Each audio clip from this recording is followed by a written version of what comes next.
सुबह 5 बजे उठो, टाइम ब्लॉक करो, हर पल का इस्तेमाल करो, पर फिर भी अंदर एक खालीपन क्यों रह जाता है?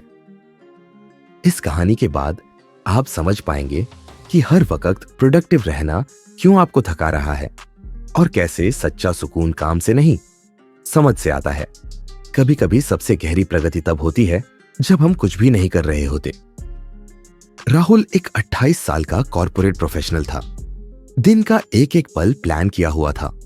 सुबह योगा, फिर काम, फिर जिम, फिर रीडिंग, फिर जर्नलिंग और फिर अगली सुबह वही रूटीन। लोग उसे इंस्पिरेशन मानते थे।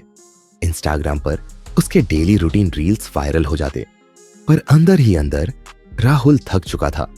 वो सो नहीं पाता था। खाने में स्वाद नहीं, रिश्तों में गहराई नहीं और खुद से जुड़ाव तो जैसे खो ही गया था। एक दिन वो सब कुछ छोड़कर हिमालय चला गया। उसके मन में सिर्फ एक सवाल था, मैं इतना कर क्यों रहा हूं और फिर भी अधूरा क्यों महसूस करता हूं? राहुल की मुलाकात एक बुजुर्ग भिक्षु से हुई। शांत चेहरा, मुस्कान में करुणा और आंखों में ठहराव। भिक्षु ने पूछा, क्यों आए हो पुत्र?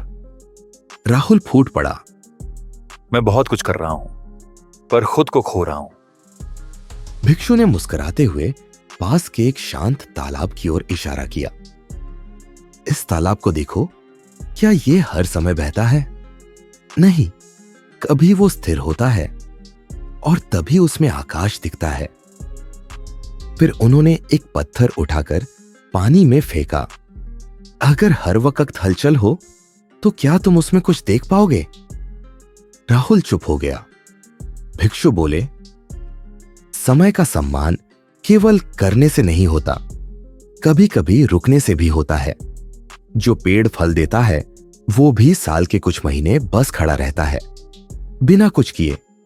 सच ये है, भिक्षु ने कहा, हर पल को भरने की कोशिश में हम उससे छीन लेते हैं, उसका मौन, उसका जादू।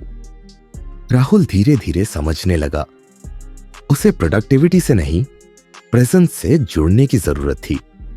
अब वो हर दिन कुछ पल के लिए कुछ भी नहीं करता, ना काम, ना सोच, ना लक्ष्य, बस होता है और वहीं से उसकी ऊर्जा लौटती है। तो अगली बार जब आप खुद को हर पल प्रोडक्टिव होने के दबाव में पाएं, याद रखिए, आप कोई मशीन नहीं है, आप जीवन है और जीवन को महसूस करने के लिए कभी कभी ठहरना जरूरी होता है। जो रुक सकता है वही असल में आगे बढ़ सकता है।